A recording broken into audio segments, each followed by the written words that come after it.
Welcome to the Chat Cave here on McGTV, youtube.com/MikeMcGTV. Follow me on Twitter at MikeMcGTV. And as always in the Chat Cave, I am joined by Max Andrews, doing some caped crusading here on Election Day. Yes. Yeah, but we are celebrating for a completely different reason today. The election's going on right now. The polls are coming in and vote counts and so forth, and it's ulcer-inducing right now. But to quote Professor Farnsworth, good news, everyone! Oh, man. We're going to do a quick little podcast here just to talk about a recent announcement that's got both me and Max pretty jazzed. I think, Max, you said you squeed when you read this announcement. Yeah, there's a little squee came out. It was, no one was around, so luckily, I wasn't embarrassed. But I definitely gave a little squee when I heard this news. And it's on record now, online forever. So bear in mind, internet, Max squeed. Yeah, at least no one was there when it actually happened. This is just a secondhand, this is just a tribute. Secondhand squee. All right. Well, basically, the announcement is something we've both been kind of hoping for a while now, and finally we got official confirmation. There have been rumblings here and there that perhaps it would happen, and finally we did get confirmation from the original showrunners themselves. I believe Greg Weisman and Brandon, is it Vietti? That sounds good. Yeah, sounds about right. But anyways, the news is, if you haven't guessed already, is that the very critically acclaimed but underappreciated DC cartoon Young Justice, finally, it's been confirmed that they are getting a season 3. Yeah, I almost squeezed just now when you said it. I had to contain the squeeze. No, I was so very disappointed when they took this one off the air, and I'm just, for Teen Titans Go, no less. Why are you gonna switch? It's a complete gear change in style, genre, and they didn't give us anything to replace Young Justice as a cartoon. As a darker kind of action cartoon, a little more grown up. I'm just happy to they have great animation, solid story writing. They're using a bunch of characters, and I'm super excited to see the show come back. Yeah, and if you want a little bit more of our in-depth knowledge and love for this show, there is a McChats actually that is available from kind of the early days of McGTV, a year and a half ago. That was the proto Chat Cave. Yeah, before there was even a Chat Cave, there was this little kind of back and forth between me and Max regarding the 2 seasons of Young Justice that we did get on Cartoon Network. And if you want, I'll link it below and you can check it out for yourself. Listen to what our favorite episodes were, our favorite characters, favorite story arcs, and I think Max pretty kind of summed up pretty nicely what worked for this show for both of us and what we really enjoyed about it. But yeah, this is really exciting news. I'm kind of stoked about this because I had a feeling this is proof that on this day of all days, that if a community is vocal enough, something can happen in our favor. Well, I mean, we got they brought back Futurama, they brought back Family Guy. We brought back, finally brought back Young Justice. Next up is Firefly. That's the next thing we got knocked down. One of those things I could do without. I did a Farnsworth impression for a reason, of course. I am a big Firefly fan, and yes, I do enjoy me some Young Justice. Family Guy, I could take or leave right now at this point, but yeah. How do you think, where do you think they're going from this? They left off with the, they kind of wrap things up pretty nicely. What are your possible, where do you see the show going? Well, before we even get into hypothetically what the story would be for the continuing adventures, I'd like to speculate a little bit about how are they going to distribute it? Are they going to bring it back to the channel that essentially murdered them? Or should they? I was actually thinking just make it a Netflix exclusive. I mean, the reason the show is being brought back, I feel, is due to its popularity on Netflix. Both seasons are now available for viewing in their entirety on there. I kind of have a feeling that would be the way to go, is just release a full season, exclusively on that platform. If they were going to release on Netflix and drop the whole season at once, then we would have to do a McChats just so that there could be the live action squee on the internet. Yeah. That would make me so happy. We do commentaries. I do commentaries just so I could get Squee on there. I hope they go the Netflix route. I don't see why Cartoon Network would. I mean, I guess it would make sense for them to put it on, if they got the rights to it or whatever. But I don't see why Cartoon Network would have any rights to it. It's a Warner Brothers, DC animated thing. So I don't know, like maybe they have some contract or whatever. But I hope it comes on Netflix. I'd rather see it that way.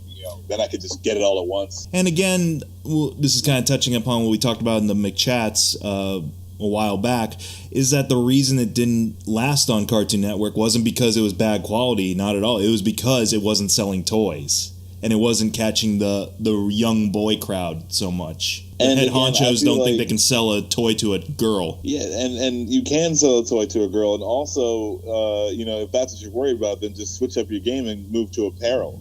It just doesn't make sense to me, there's money to be made out there. So again, it depends on what contract they signed with Cartoon Network. Well, I'm kind of wondering a little bit if that's the way to go. That probably would be the best viable option, because I feel there's been shows on Netflix. I mean, not just like Netflix exclusive shows, but they've brought back shows that were broadcast on regular television media. They brought back exclusively for Netflix, such as Arrested Development. I mean, another platform that does it is Hulu. They brought back the Mindy Project, and they've even rebooted certain cartoons. Like I know you were talking a lot about Voltron. Yes, yeah, I really enjoyed the Voltron series that the Netflix had the Netflix had on there. But the Voltron was awesome. It was done by the same guys who did Legend of Korra, so it's or the same crew that did Legend of Korra. So yeah, it's good stuff. So I'm honestly secretly hoping that it is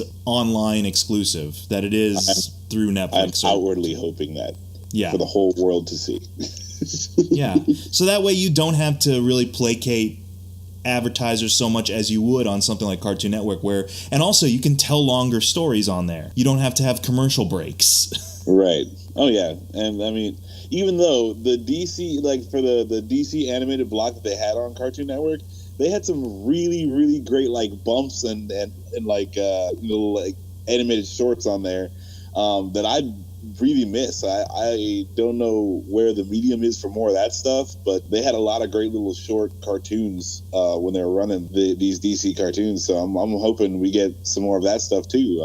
With the new Young Justice. And also the thing I'm hoping they do, if the other reason I'm pulling though for internet exclusive or Netflix exclusive, is because you can go darker with the storytelling. You can push some boundaries maybe that were only hinted at, even though the first two seasons went pretty dark at times. Yeah, it's definitely more grown up. It's for the older teen audience, and I hope they do just keep with that feel and keep on making just good, compelling cartoons. They just need to keep on doing the same, or ramp it up a little bit and see where it takes us. But yeah, Netflix definitely offers them more freedom to kind of explore where they want to go. So I think that is the best option. So now that we've kind of come to an agreement a little bit of where we would want to see this show, have its third season, I pose the question to you first. What kind of stories or what kind of characters or kind of themes would you want to kind of explore with a continuation? I don't think they need any more characters. They're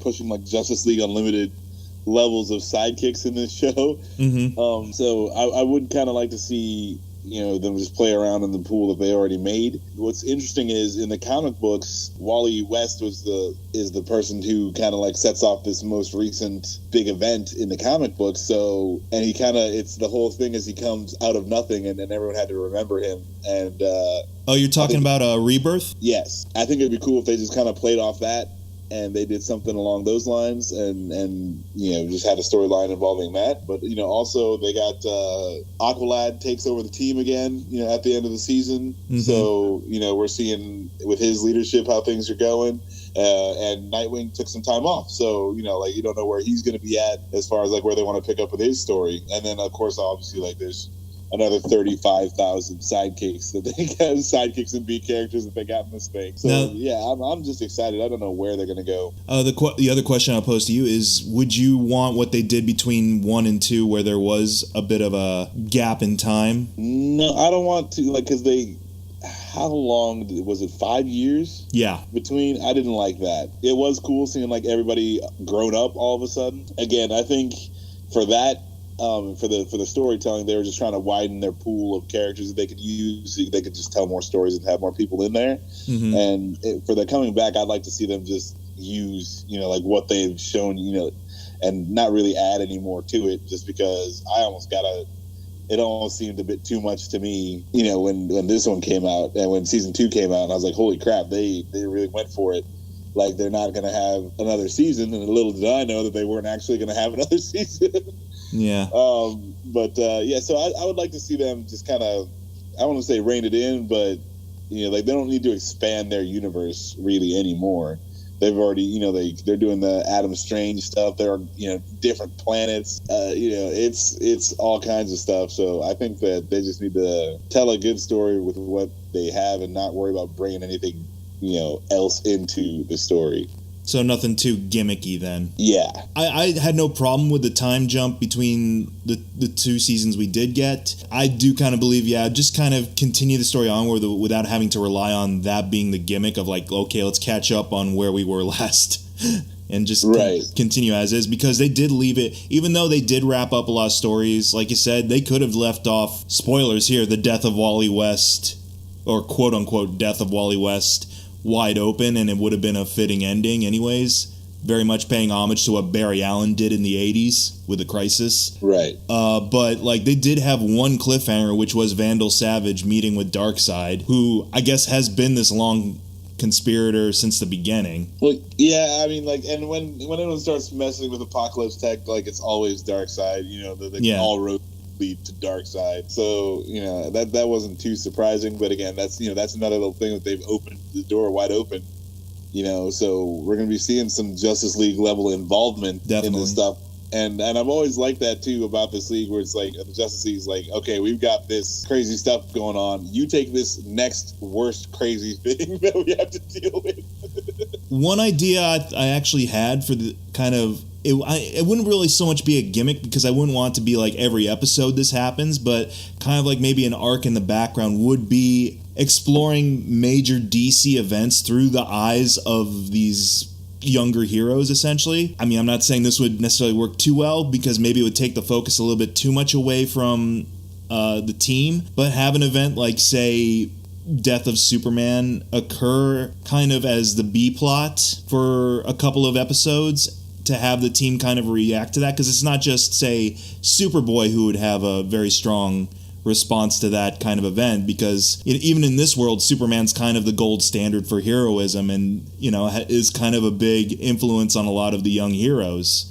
So to kind of have them respond to what happens when one of their mentors, but also one of their idols, kind of falls in a way, and what they have to do to kind of pick up the slack. Yeah, that's something they haven't really touched on. I mean, they've gone over like a loss in the team a couple times, in a couple of different ways.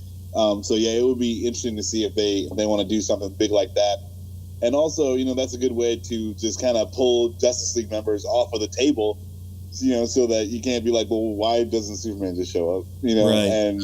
And that'd be good too. So I think that'd be a great way to try to tell some good stories and just get a different perspective on some of the stuff we've kind of seen a couple times. And at this point, too, when the way they left off the second season was that the group was emancipated enough that they were their own functioning unit, really without much or any supervision from the team. They found a way to get rid of the core Justice League for the majority of the second season, and it made the team like just resourceful on their own. So at this point, we wouldn't want to maybe backtrack and say like, okay, now they need Batman's supervision on this again and again, or hey, Martian Manhunter, can you help us out? Like, I want them to be very self-sufficient at this point, while at the same time still tapping into this larger world, and of course their mentors and their legacies. Yeah, I mean, and they've done a very good job walking that tightrope where you see, like, why they're sidekicks and, like, why Batman chooses to hang out with this kid. He's not just, Joe Schmo, whatever. And you get they do a good job with the stakes and the challenges that they come up against. So yeah, I'm not worried. They've put out they've blown my mind, 2 seasons in a row. I'm excited to see what comes next. Now, kind of a 2-part question we can leave off on. I'll give you some time to think about your response to this. First part would be, since this is a Batman-focused podcast, and Robin and Nightwing and Batman himself, Batgirl is too, the whole Bat family kind of plays a central role in the series. Is there any particular aspect of the Bat mythos you feel could be either introduced or focused on for a little bit within this series? And the second part of the question is there a character that you absolutely hope doesn't come back? Now, I'll go first. Okay. Kind of an aspect of the Bat mythos I would want to maybe have a little focus would be, how they brought back Red Arrow or Arsenal in season 2, and so you had a Red Arrow and you had an Arsenal running around at the same time. I would like to see a little bit of an adaptation of Red Hood brought into the mix, because it's referenced, not outright, like no one mentions Jason Todd by name, but he does have a memorial hologram in the Hall of Justice. Or there is a second Robin who was killed in action, we find out in the second season. So if they were to find a way maybe to kind of bring in a little bit of Red Hood and the Outlaws done right, maybe that would be kind of cool. Maybe have Red Arrow come back with... We haven't even seen a DC or a Young Justice version of Starfire yet, so right. Maybe to bring in that version of the Outlaws, perhaps. Yeah, if you're introducing Starfire as a new character, like that would work for sure. I'd be down for that. I'd like to see maybe a Damian Wayne. Damian Wayne would be kind of cool too. Yeah, introduced into the team. That would be, that's always fun because he's just like a snot-nosed little murderer. And just to have some good interactions there. And for a character that I could do without for next season, I have a feeling you can get rid of Lagoon Boy. Yeah, we agree 100%. I'm not saying kill him off. I'm not that mean-spirited about the character, but I'm just like, just say he went back to Atlantis. Like, he's like, whatever, dude. I had a bad breakup. Nobody really likes me. I'm going back to Atlantis. Dude, no, kill him. Kill him. Murder that dude. All right. Put his head on a pike right next to Jar Jar Binks. Okay, chum. Neptune's beard. Oh my God. So, have you given some thought about what you would want to incorporate and take out? Yeah, again, like I'd like to see Damian Wayne. Like that'd be kind of cool. And that plays a little more. They can do more Ra's al Ghul stories, which is always like fun, and I always thought was like a really cool Bat aspect. He was supposed to be resurrected, so yeah, they left that on the cliffhanger. Right. So yeah, so that's that's open. That's good, right for plucking the good writing fruits there. Yeah, I'd get rid of Lagoon Boy. I don't think anybody else is as annoying as Lagoon Boy. And again, like they introduced so many characters with this last season that you don't even get a solid impression of a lot of people. Yeah, that's true. They could get rid of that dude, the black kid who's like the Guardian now. Get rid of that dude too. What's her name's boyfriend? Right. Yeah, Bumblebee's exactly. boyfriend. Yeah, I guess if anything, probably you want to streamline it a little bit more. Definitely keep Batgirl on there. Oh yeah, Batgirl can stay. Wonder Girl can stay.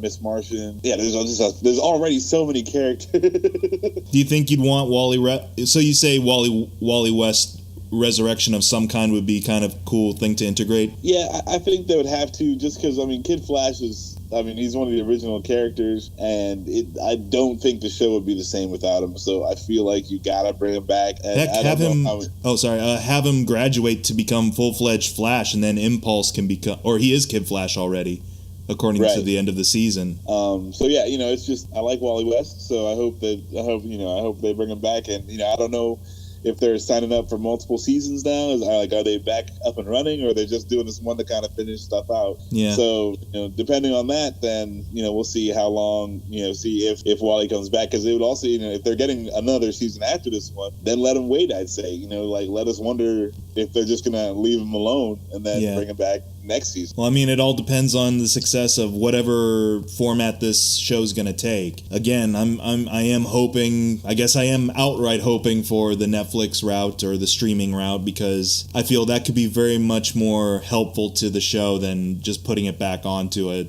network of some kind that really the focus isn't so much on the quality of the show when it comes to a network program.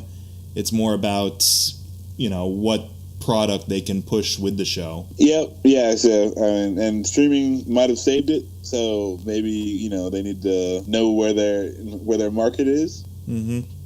And I think it's a little safer bet if you go that route than if you go on TV and you have to have these numbers versus just letting people come to it on their own. Hopefully, very soon, we'll be providing some kind of feedback on the new season of Young Justice. Maybe even some Batman episode commentaries with Squeeing. and the show needs more Batman, for sure. Oh, yeah, of course. Obviously, more Batman. Batman-centric podcast, and I think that everything needs more Batman. We did not talk about how much more Batman this show needs, but... I think it goes without saying. We need tons and tons of Batman. You've been listening to a brief chat cave here on McGTV. Again, follow us here, youtube.com/MikeMcGTV, or over on youtube.com/3geeksnetwork. Follow us on Twitter @MikeMcGTV or @3geekspodcast. And as always, same chat time, same chat channel. Take care, old chum. Goodbye, old chum.